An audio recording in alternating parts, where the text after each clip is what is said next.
Do you do it on the small chair? Hello, welcome. Now, a couple of things that I've done since we ran the last little clip. I removed the service pipes for the back there, the hot and the cold. I've removed them completely and teed them off down there, just blocked them up. I put an access plug on the bottom of this here and a joiner just to seal off the old pipe that was there, the old waste pipe from the back, so that's gone. So this particular pipe here, this waste pipe, is only going to service the new vanity basin, which is to my right hand side there. And that's already plumbed out, so the access plug and the joiner closes off the end of what was there already. So that's that sorted out, and we know that we've tested it for water, that there's no leak. That's fine, that's sealed.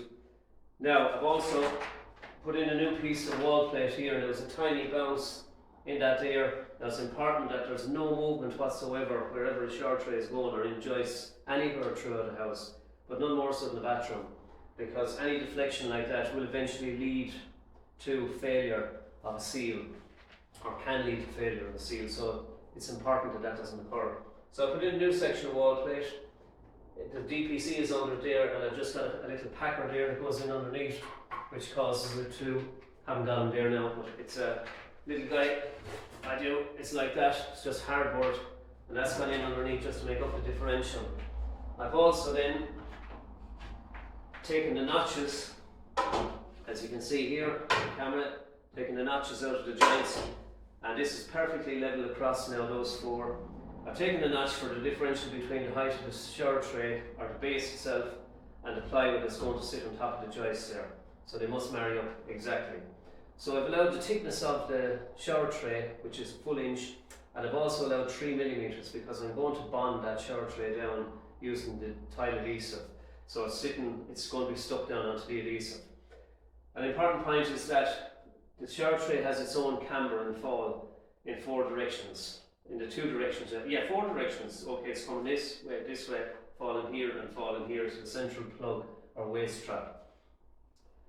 You need to make sure that this is perfectly level on this plane and on that plane, so that the water flows properly, that there's no differential, that it's absolutely 100% accurate.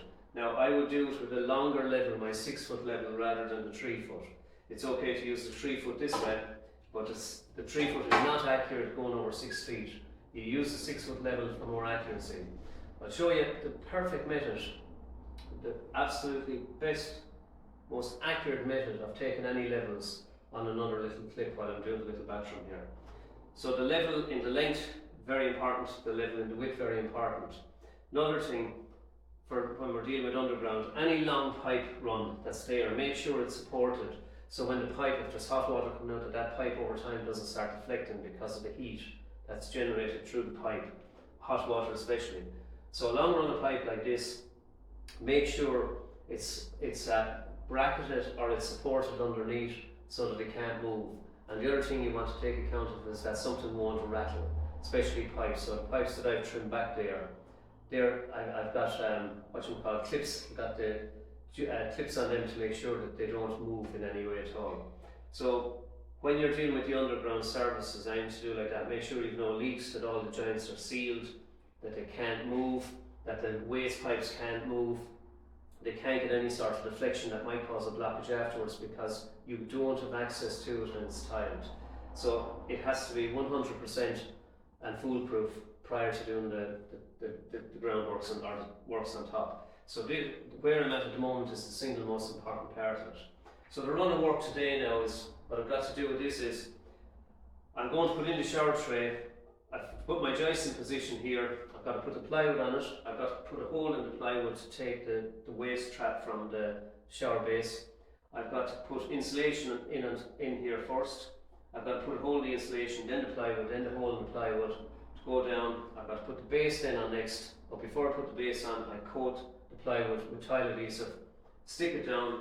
My service has gone down through it. Now I can't get access to the service. It'd be hard to get access to the service going straight out the wall. So I'm going to go to plan B.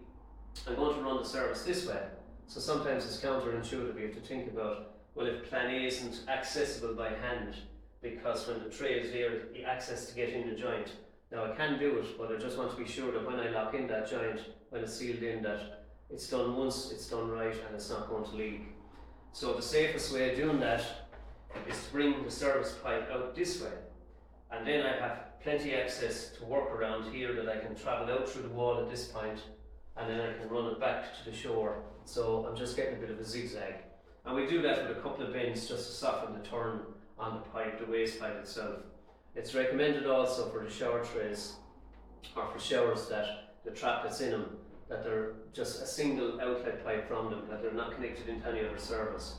So I've gone with that for the simple reason, if there was ever a siphon issue from 2 or 3 appliances attached, say bath, wash hand basin and shower all going into one outlet, there's a danger of siphonage occurring with air locking, and that could pull the seal from the shower.